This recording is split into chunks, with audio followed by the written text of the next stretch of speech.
Hello and welcome to or welcome back to the channel. Today's a little bit of a different video, and that is just to talk about the history of photography or the history of cameras as we know them. This will not be a deep dive. That would be a much longer video. If there's interest in that, leave it in the comment section and let me know. And I could always do that if there is enough interest. But this is just kind of a brief overview of how we got to where we are. I always sit and ponder and wonder how we got to where we are with a lot of different things. That's just the way my brain operates. And photography is no different because I love photography. And I think back in my lifetime of what I'm aware of. And then I wonder what came before that. How did this ever get started in the first place, right? So in my lifetime, as a child, my parents had two, what I call instant cameras. One was just a Polaroid, just a very basic standard Polaroid, like they still have today. There was another one though, which I always thought was a Polaroid, but as I've tried to find out what that is, I actually think it was something else, possibly a Kodak, but it was an instant. You didn't have to take the film to have it developed. So those were in my lifetime, but also as a child, up in my closet on a shelf that I couldn't reach, there was a really old camera called a Brownie. And it was like a square and you would hold it down here and look down into it, which I always thought was so cool. So that's just kind of my early ideas. And then as a teenager in the 80s, I had a point and shoot Kodak 35mm film camera of my own. And then later, because I wanted Zoom, I have this obsession with Zoom. I bought this on my own later. This is an Olympus and this slides open and the batteries are dead. And I don't even know if they make these batteries anymore, but you would toggle this to zoom this lens in and out. They did not have interchangeable lenses. I didn't know what those cameras were called. I guess at that time they were SLRs. I wish I had known. I could have gotten started there. I would have loved that, but I didn't know what that was called or where to find it. So this is what I started with. And then I went to my DSLR in 2017. So that's my personal history with photography, but let's dig in to the overall history of it. Looking at the big picture evolution, just to run through it, I have some notes here I'm going to be referring to. Number one was light projection. Called it camera obscura. Number two was the chemical capture. And this is where film and pictures came into play. Number three was mass accessibility, where then, the masses of people had access to cameras and film and that sort of thing. That's where Kodak and rolls of film came into play. Number four was instant results. And this is where Polaroid and some other brands came in. And then number five was the digital transformation where film got phased out. And six is the AI-powered imaging as well as smartphones with their cameras today.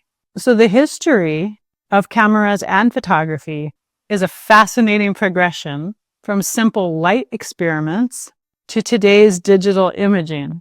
So here's a clear chronological overview of that. So the early foundations were like ancient times to 1700s. And this camera obscura was the earliest camera concept. It was used by thinkers like Aristotle. It was later described in detail by, I don't know this person, and I'm going to butcher their name. I am quite sure. Please forgive me. Ibn al-Haytham. So they had a dark room or a box with a small hole that would project an upside-down image of the outside world onto a surface. There was no way to record these images. It was just projection. But this is like the earliest type of camera that ever existed that we are aware of. So then the birth of actual photography was like 1800 to 1850s-ish. The very first permanent photograph happened in like 1826, 1827. It was created by, again, forgive me for butchering names, Nicephore Niepce. I'm sure that's not right. He used a process called heliography. This required an exposure time of over 8 hours. Then there was daguerreotype. I might be butchering that too. Please forgive me. From 1839. This was invented by Louis Daguerre, and this was the first practical photographic process. It produced highly detailed images on metal plates. So because of this, the year 1839 is often considered the official birth of photography. And then there was calotype in the 1840s. This was developed by William Henry Fox Talbot. I think I got that one. And this introduced the negative to positive process, which is the foundation of film photography. Hi guys, I just want to interrupt your video for one quick moment and ask a favor. YouTube is telling me that the majority of my viewers are not subscribed to the channel. So if that's you, if you're watching and you're not subscribed, I would so appreciate if you would subscribe. Also, if you're enjoying this video, please give me a thumbs up. And if you hit that bell icon, it will notify you when I upload videos in the future. I really do appreciate your support, and it helps me continue to make videos just like this. Thank you so much. Now back to your video. So then from the 1850s to the 1900s, there were film and portable cameras. In 1851, there was the wet plate collodion. This gave you faster exposures and sharper images, but it required portable dark rooms, so it was very inconvenient. In the 1870s, there was dry plates.